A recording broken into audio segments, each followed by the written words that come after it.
Nah, saudaraku, ketika Pangeran Diponegoro dari markasnya menuju ke kantor residen Kedu Magelang, yang jelas Pangeran Diponegoro banyak melewati desa-desa.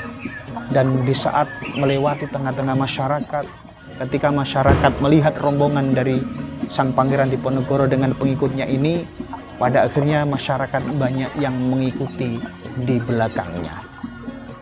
Kemudian sampailah, saudaraku, Pangeran Diponegoro di kantor residen Kedu Magelang, yang mana pada saat itu adalah awal dari bulan Syawal. Saudaraku, selayaknya masyarakat Jawa ketika pada saat itu bulan Syawal, maka Pangeran Diponegoro bersilaturahim kepada Jenderal de Kock, karena pada saat itu adalah bulan Syawal. Dan ketika Pangeran Diponegoro selesai bersilaturahmi dengan Jenderal de Kock, maka akhirnya Pangeran Diponegoro mohon pamit kepada Jenderal de Kock untuk kembali ke markasnya beserta pendereknya. Saudaraku, ketika Pangeran Diponegoro ingin mohon pamit, Jenderal de Kock kemudian melarang Pangeran Diponegoro untuk kembali ke markasnya dan mengajak Pangeran Diponegoro untuk berunding.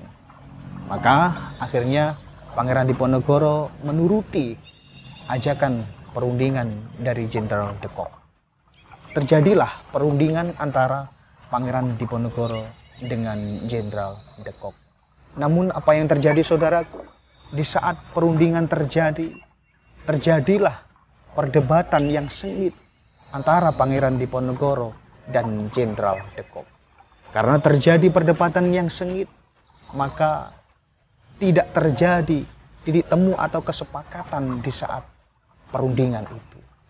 Karena tidak terjadi kesepakatan, maka Pangeran Diponegoro akhirnya mohon pamit kepada Jenderal de Kock untuk kembali ke markasnya. Namun, saudaraku, ketika Pangeran Diponegoro ingin mohon pamit kepada Jenderal de Kock, tiba-tiba pasukan dari Jenderal de Kock mempersilahkan menggiring Pangeran Diponegoro untuk kemudian dimasukkan ke kereta kuda dari Belanda yang sebelumnya sudah disiapkan.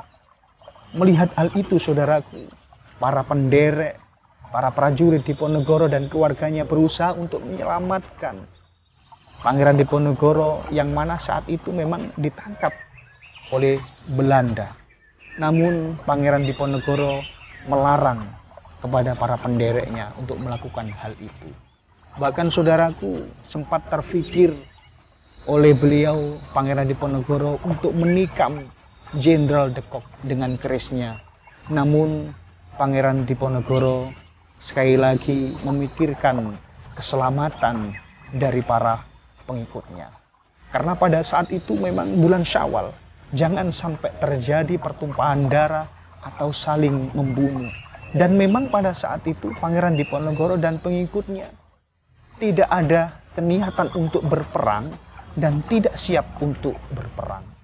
Saudaraku, disaksikan oleh para pengikutnya, para keluarganya, dan putra-putranya, diantaranya Diponegoro Anom, Pangeran Junet, Pangeran Rauf, dan menantunya Basyah Mertonegoro, Pangeran Diponegoro atau Sultan Abdul Hamid Eru Cokro, Senopati ing Alogo, Sayyidin Panotogomo, Khalifah Rasulullah ing Tanah Jawi, menyerahkan takdirnya kepada Allah Subhanahu wa Ta'ala.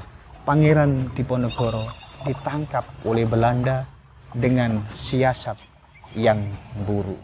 Saudaraku, dengan ditangkapnya Pangeran Diponegoro maka berakhirlah Perang Jawa yang terjadi pada tahun 1825 sampai 1830,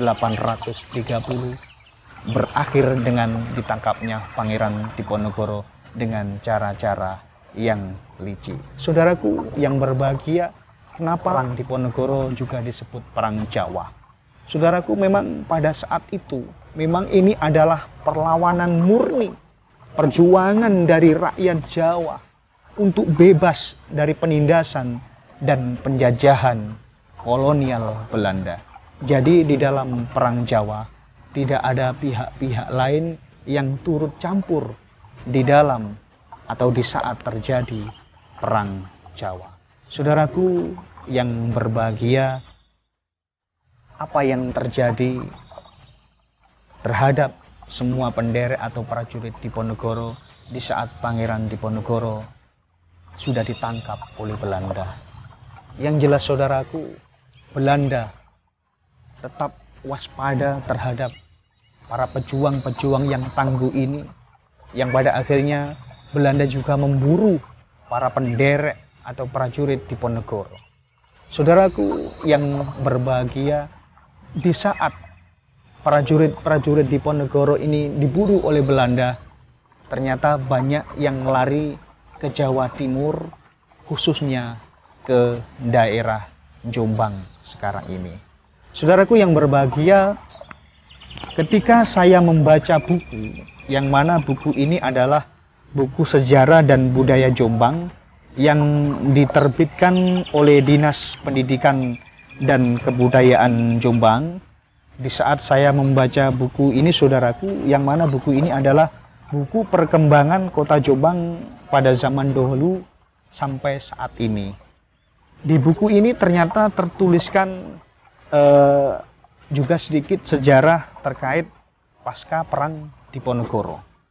Saudaraku, di sini dituliskan di saat terjadi Perang Diponegoro dan Perang Diponegoro ini berakhir, ternyata banyak pasukan Diponegoro yang lari ke Jombang, menyebar dan babat hutan, mendirikan banyak desa di wilayah Jombang.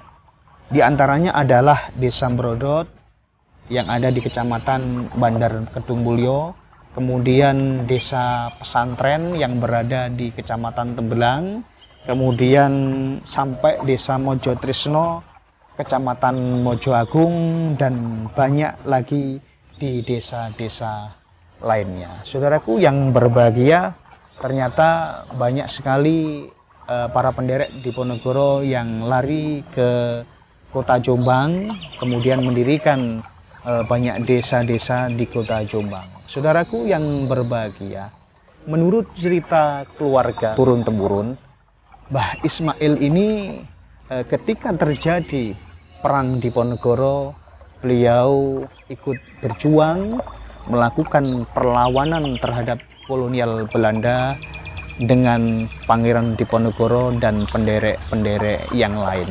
Nah, setelah prajurit Diponegoro banyak yang dikejar-kejar Belanda, salah satunya adalah Mbah Ismail. Kemudian Mbah Ismail ini menyelamatkan diri dengan berjalan kaki.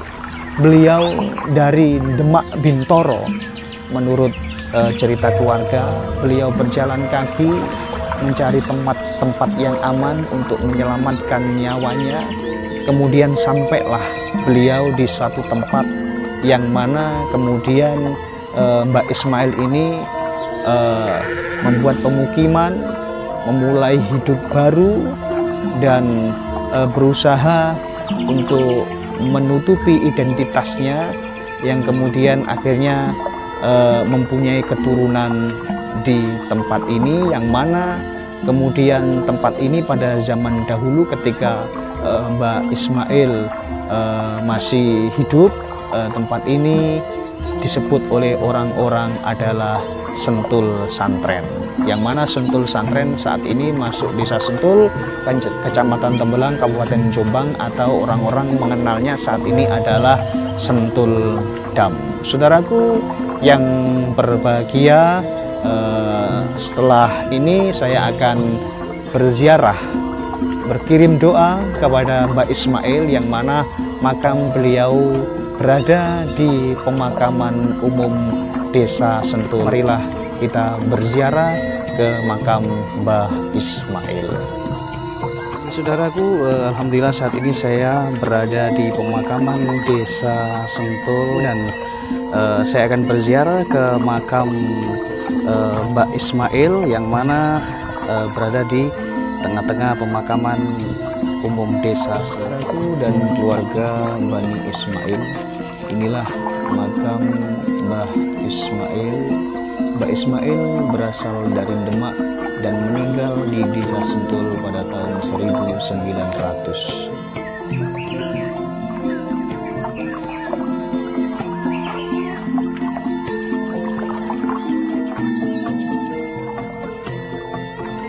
Saudaraku, baru saja saya berziarah ke makam Mbah Ismail. Saya berdoa mudah-mudahan beliau di alam barzah mendapatkan tempat yang layak di sisi Allah Subhanahu wa Ta'ala.